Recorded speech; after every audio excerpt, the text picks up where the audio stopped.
Bakit kasi sumunod ka pa sa airport, ha? Dad, alam niyo pong aalis si Angela? Saan po siya pupunta?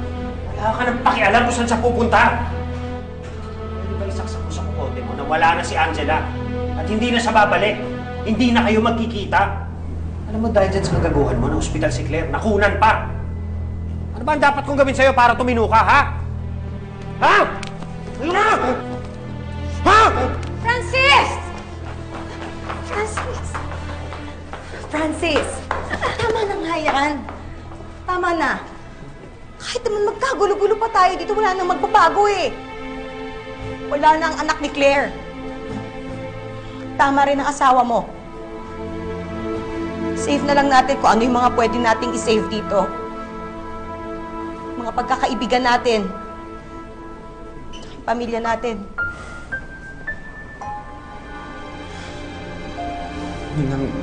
Ninang, sorry po ah. Hindi ko po talaga sinasadya. You know what, Calvin? Bilang mami ni Claire, I'm so mad and very disappointed in you. Pero sa totoo lang, hindi ka naman sa akin dapat mag-sorry eh. Dapat sa'yo, mag-sorry ka kay Claire.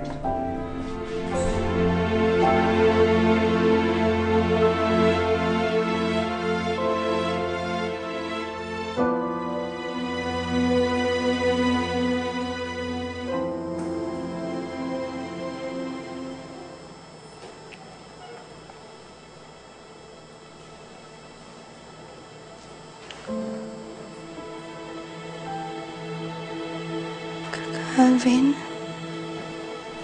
Claire, sorry.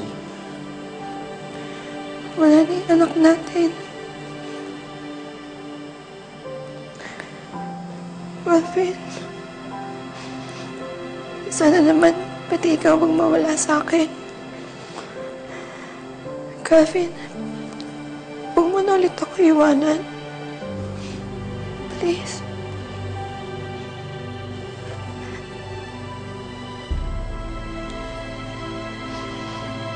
Calvin, kailangan ko pa bang mawala bago mo ma-realize yung halaga ko? Claire, huwag kang magsalita ng ganyan. Calvin, di ba minahal mo naman ako dati?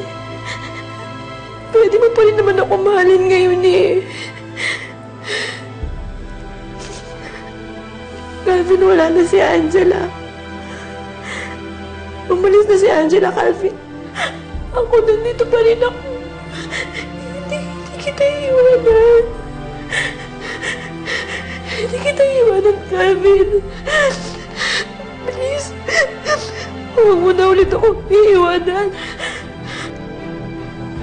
Tama na, Claire. Huwag ka na umiyak. Iniwanan na nga ako ng nanay ko eh. Pinamigay na ako ng tatay ko. Pwede ba naman yung anak ko na wala na?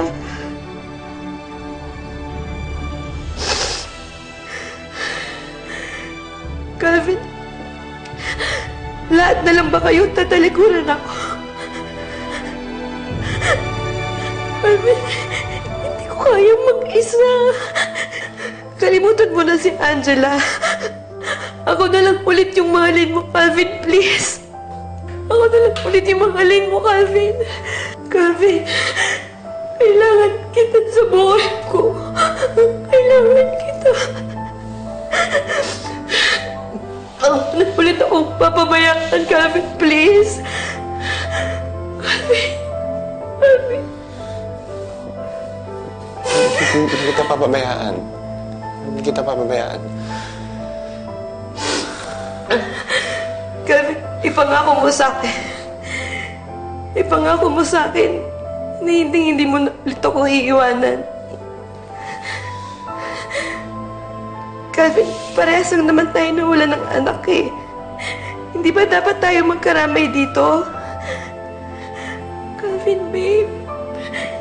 Pangako mo sa akin na hindi mo na ulit akong iiwanan, please.